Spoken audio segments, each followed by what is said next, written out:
Welcome to a special Cinco de Mayo edition of the Hauger History Podcast with me, Mr. Hauger, and a special I'm Wearing Headphones edition. I hope you're doing very well. Thanks for tuning in to our podcast today. We're going to talk about Cinco de Mayo in about 3 minutes. The Battle of Puebla is the reason for the celebration today. It took place on May 5th, 1862, near the city of Puebla during the French intervention in Mexico. There were multiple battles, and the French eventually overran the Mexicans in following skirmishes. The French army provided a significant morale boost to the Mexican army and also helped slow the French army's advance towards Mexico City.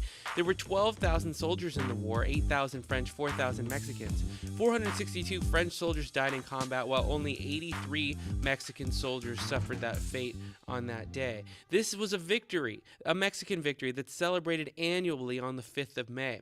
It's celebrated regionally in Mexico, primarily in the state of Puebla, where the holiday is celebrated as El Día de la Batalla de Puebla, and that's the day of the Battle of Puebla. There's some limited recognition of the holiday in other areas as well, and here in the United States, like we do many cultural holidays, it's a reason to party and enjoy food, which very few people will argue against. However, it's important to know the reasons and what happened afterwards. It's an inspirational event for Mexico and for a celebration of Mexico's military. It provided a stunning revelation to the rest of the world that even world powers can make missteps, and Mexico had a heroic victory on that day.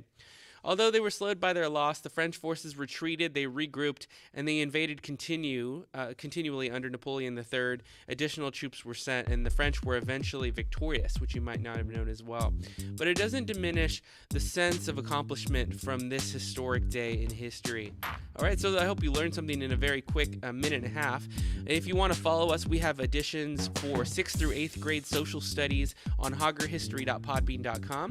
Thanks Samson for donating the microphone and headphones. Our students use them to record podcasts, and you can listen to those on iTunes if you subscribe.